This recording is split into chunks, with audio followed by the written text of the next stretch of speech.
Greetings, YouTubers and vampire lovers. A few months ago, your main man made a video in which he reimagined the clans of Vampire the Masquerade and reorganized them into a way I really quite liked. At the end of that, he left a challenge saying that we should leave comments and video responses if we had different ideas on how to reorganize them. So this is my attempt. First of all, the Sabbat. The Sabbat does not work at all. The Sabbat is about personal freedom, pack mentality, revolution, formal political structure, inhuman monsters, and yet somehow the masquerade is maintained. All that together just does not work. So the first and most important thing you need to do is split the Sabbat. Break it up. Put the different pieces somewhere else. First of all, personal vampire freedom. It makes no sense to have a clan or a sect about personal freedom. Personal freedom is the opposite of a clan or a sect. So split off personal freedom. What happens when a vampire embraces personal freedom, moves away from his clan, moves away from his colleagues? Caitiff. If a vampire becomes independent, he becomes a caitiff. He loses the advantages and disadvantages of his clan. So that's how you can deal with personal freedom. Now, what's left in the Sabbat? So, revolution is one very good concept, trying to break down the established vampire order, and the inhuman, above human, transcending or moving on into something better aspect of the Sabbat. So you can split those two. I'll keep the name Sabbat for the revolutionaries, that works fine. For the inhuman portion, I'll reuse the name Inconnu. That was, yeah, it was quite cool, never really used, so anyway, so now we have three groups. The Camarilla, stability, order. The Sabbat, revolution, breaking down of the old order, while still maintaining the masquerade. And the Inconnu, the inhuman, post-human of vampire society. And with three groups you can get a kind of a lot more interesting politics and conflicts and stuff like that. When it was Sabbat versus Camarilla, well, one's the good guys, one's the bad guys. I know neither of them are good nor bad, but it was just a bit too one-dimensional. But with three different conflicts, three different groups moving in on a city or retreating from a city and making alliances and betrayals and compromises, you can get quite a bit more out of that. So let's start with the Camarilla, the law and order guys of vampire society, and the Ventru. Why are the Ventru so dull? Mainly because they are the leaders of the Camarilla. But leaders is a job description, not a clan description. If they have, okay, I'm a leader, I will lead, but to what? What do you want to do? What's your aim? If your aim is to just lead, that doesn't get anywhere. Of course, you can have a clan that thinks that it's the natural leaders, that it's the aristocracy, that has a sort of social Darwinism going on, or embracing only elite candidates, and fine. But we already have a clan like that, the La Sombra. The La Sombra go into the Camarilla. That makes perfect sense, like your main man suggestion. So La Sombra in the Camarilla, they're not the leaders of the Camarilla, though maybe they think they are or they think they should be. Ventru Get rid of them. Bloodline of the La Sombra if you want. There's no point in doubling on that concept. Who else goes into the Camarilla? The Tremere. Why? Because they might have been revolutionaries in the early days. They made themselves vampires. It was very difficult. They were at war, etc. But now they've got it made. They're doing okay. They don't want change. They're in sect stability. Who else goes in the Camarilla? Toreador. They make perfect sense. They both are a bit revolutionary, but not too much. They want change, but within the standard social structures. Who else can go in the Camarilla? Well, there's another group of stability-minded vampires, the Giovanni. They make a lot more sense in the Camarilla than out on their own. They have their own grand projects, yes, but in the meantime they're making money, staying out of trouble, keeping things on an even edge. Giovanni go into the status quo group. And this makes them quite a lot more interesting to play, as there's a lot more excuse to interact with the other clans. Also, another thing that could improve them is to make them sort of more like sort of real mafia families, in that they have intense loyalty to the family, but this doesn't preclude bumping off your leader or your sire, or getting ahead at the end of your fangs. Yes, if someone attacks the family from the outside, you'll rally to its defense. But while that's not happening, well, it's a family. Their feuds are legendary. Who else does not want to crash the world? The Salubri. The Salubri make perfect sense in the Camarilla. They want to do good, and they don't want to. But they don't want to break the world to do it. They don't want to reform society. They just want to go out, do good things, help people, find Golconda. Yeah, that's not a revolutionary act. They go well in the Camarilla, especially because the Tremere are there. We should keep the backstory of Tremere diablerizing Solot and stuff like that. It was a really great idea, but then why make the Salubri so marginal? You've got this great potential conflict between the Salubri and the Tremere. Lots of potential on that, and then you sort of say the Salubri, oh, they're all dead, and there's no conflict left. So keep the Salubri in the Camarilla with the Tremere. The Tremere, of course, trying to hide the whole thing of Solot, cover it up, but there's some people high in the Tremere that know it. There's some high in the Salubri that suspect it, and so they're kind of going along, not yet at war, cooperating at the lower levels, and hoping that they don't find out more of the truth. And just imagine the potential for a Salubri Justicar, trying to heal the world, trying to stay on the path of Golconda, but really forced to accept political compromise and to mete out punishments. His soul potentially slowly freezing within him, or trying to prevent that from happening. Okay, so in the Camarilla, as I said, La Sombra, Tremere, Toreador, Giovanni, and Salubri. Okay, let's move away from the status quo powers to the revolutionaries. Well, the Bruja get in there automatically.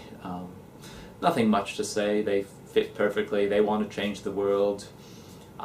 They want to break down all the structures. They obey the masquerade, but not quite as diligently as the status quo clans. Who goes with the Bruja? The Cappadocians. Again, Augustus Giovanni diablerizes the leader of their clan, and the two clans start at war, and then in the standard mythos, Cappadocians gone. No! Like with the Salubri and the Tremere, when you have such a great cause of enmity, you keep both clans around so that they can bash at each other or interact with each other. So the Cappadocians go into the Sabbat. They were the clan that wanted to diablerize God. They want to break the world, and they want vengeance on the Giovanni.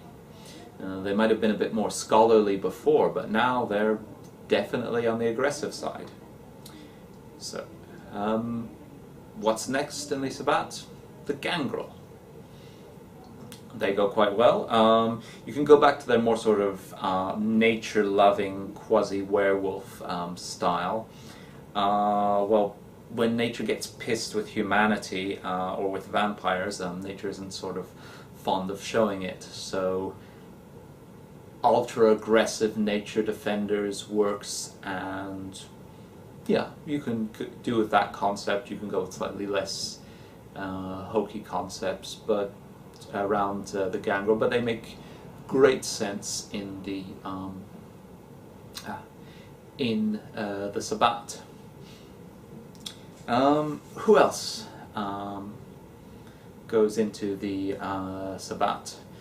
The Ravnos, not the sort of European Ravnos idea, but the sort of the Indian Ravnos, the undead lords of India, crafting illusions and poking at the world and trying to break it so they can receive enlightenment. So sort of strong path of paradoxes, seeking enlightenment through the overthrow and the destruction of pretty much how the world works.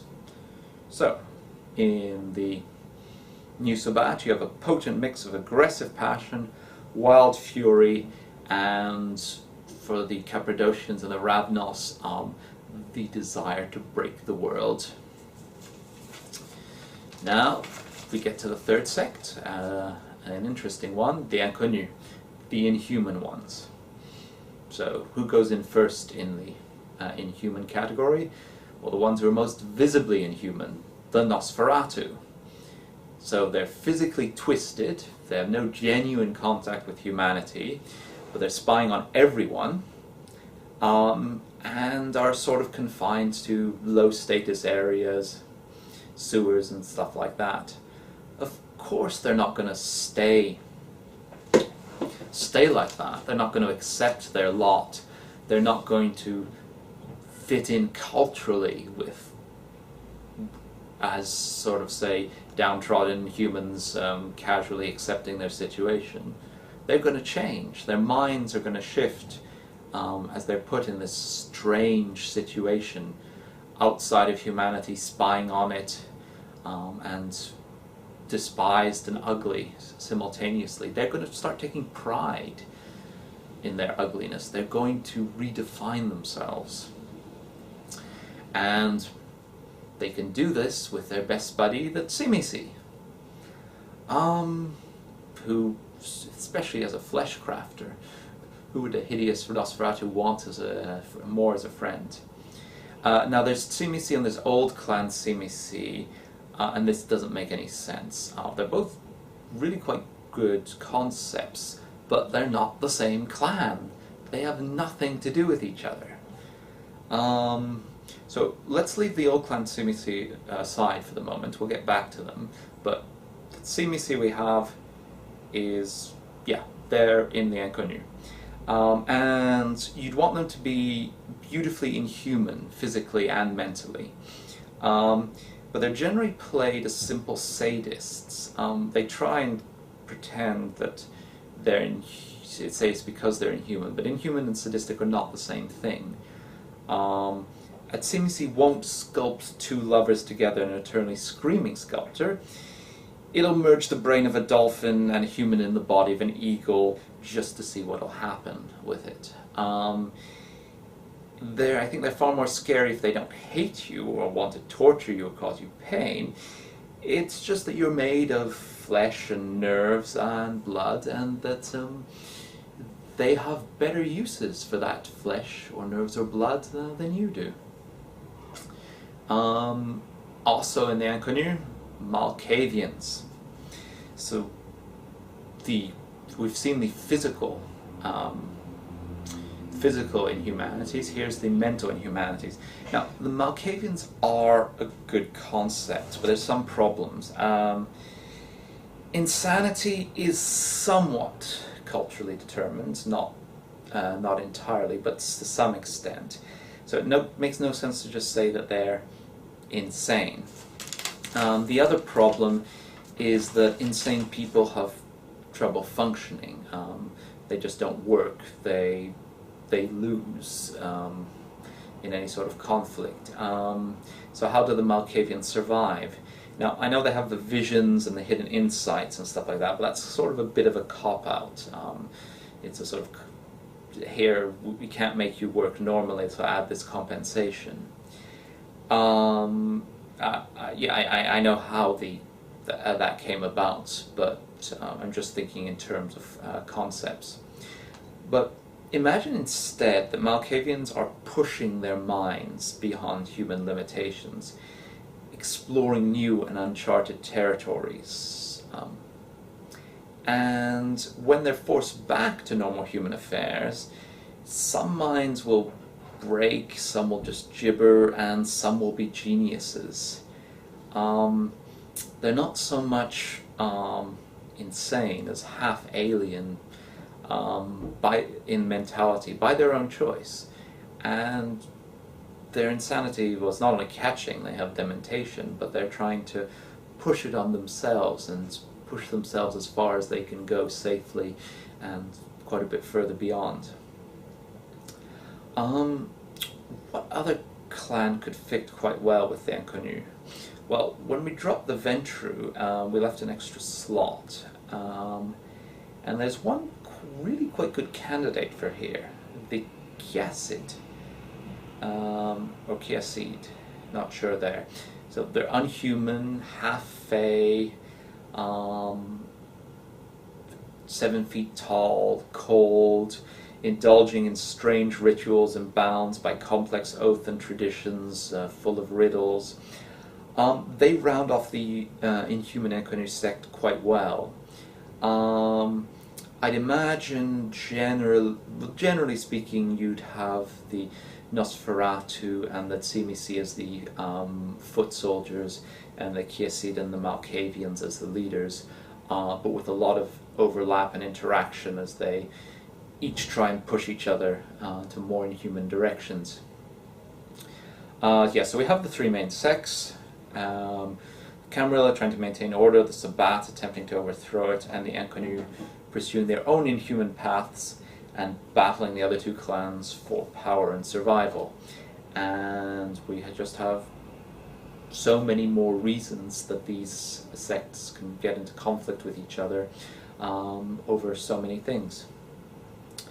What about the independent clans? Well, old clan Tsimisi, yes, really good. Let's keep them. But as I said, they're not Tsimisi. So what are they? They're aloof, aristocratic, sorcerous, connected with their land, and bound by codes of hospitality and honor. That sounds pretty Fae-like. So instead of old clan Tsimisi, they're old clan Caicid. Less inhuman, more aloof.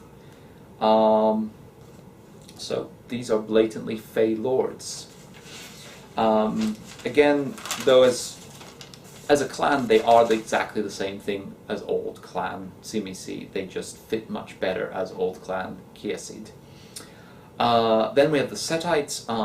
They're fine. Keep them. Nothing to change. Works. And lastly, the Assamites. Now things get tricky here. They're a cool concept, but have no depth.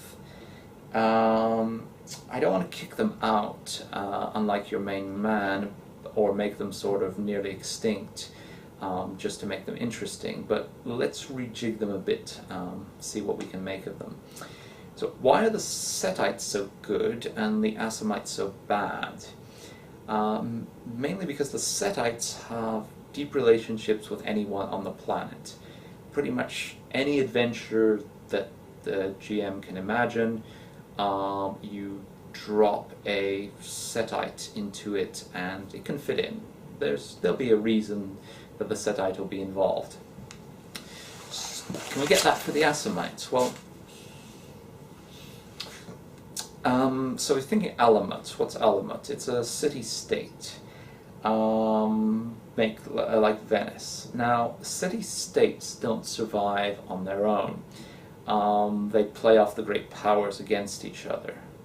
So, boom, an Assamite ambassador and embassy in every major town. They'd have to. They need to.